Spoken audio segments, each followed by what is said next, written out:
The debate में आपका स्वागत है।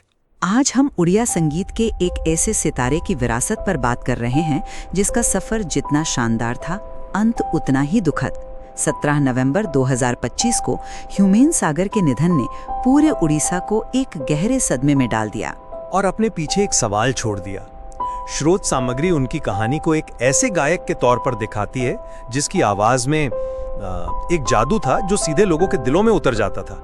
लेकिन उसी कहानी में सफलता के साथ साथ गहरे संघर्ष और सार्वजनिक विवादों का भी जिक्र है। और यही आज हमारी चर्चा का मुद्दा है। ह्यूमेन सागर की विरासत को हम आखिर कैसे याद रखें?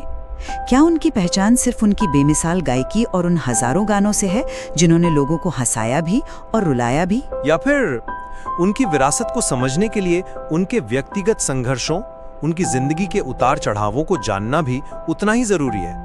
मेरा मानना है कि कलाकार आता जाता है, लेकिन कला हमेशा जिंदा रहती है। ह्यूमेन सागर की विरासत उनका कालजयी संगीत है।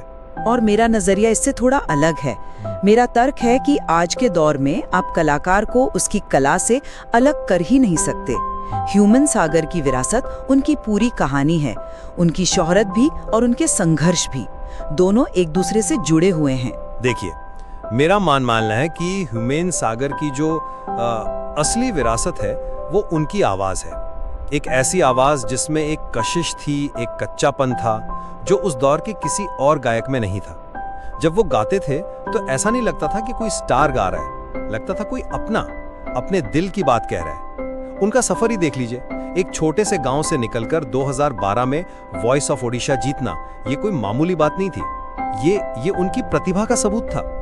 स्रोत बताता है कि वो उड़ीसा के सबसे पसंदीदा गायक बन गए थे। मुख्यमंत्री का उनके निधन को अपूरणीय क्षति कहना यह दिखाता है कि उनका कद क्या था और अंत में जनता क्या याद रखती है। आज भी लोग उनके गाने निस्वासा मोरा कहे बारा बारा या इश्क हेला रे गुनगुनाते हैं। लोग उनकी कला से जुड़े हैं। कहते हैं ना, लेजेंड्स मरते नहीं, वे सिर्फ सुनाए जाते हैं। तो सुनाया क्या जाएगा? उनका संगीत, उनकी विरासत यही है, और ये उनके किसी भी व्यक्तिगत विवाद से बहुत बड़ी, बहुत ज्यादा शक्तिशाली है। मैं आपकी इस बात से इनकार नहीं कर रही कि उनकी आवाज में जादू था या उनका संगीत पावरफुल नहीं था, बिल्कुल था।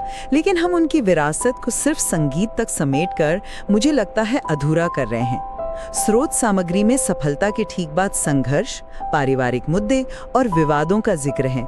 ये सिर्फ फुटनोट्स नहीं है, ये कहानी का एक अहम हिस्सा है।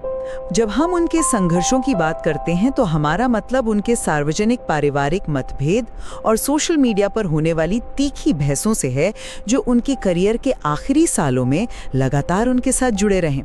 17 नवंबर को जो गहरा सदमा पूरे ओडिशा को लगा, वो सिर्फ एक गायक को खोने का दुख नहीं था, वो एक ऐसे इंसान के दुखद अंत पर प्रतिक्रिया थी जिसकी पूरी जिंदगी उसकी सारी कमजोरियों के साथ एक खुली किताब की तरह थी। एक कलाकार की विरासत सिर्फ उसके हिट गानों की लिस्ट नहीं होती, उसकी पूरी यात्रा होती है।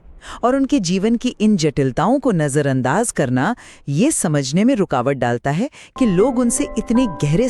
क्या हम उस दर्द को उनके व्यक्तिगत संघर्षों से पूरी तरह अलग कर सकते हैं? क्या आपको नहीं लगता कि उनके गानों की वो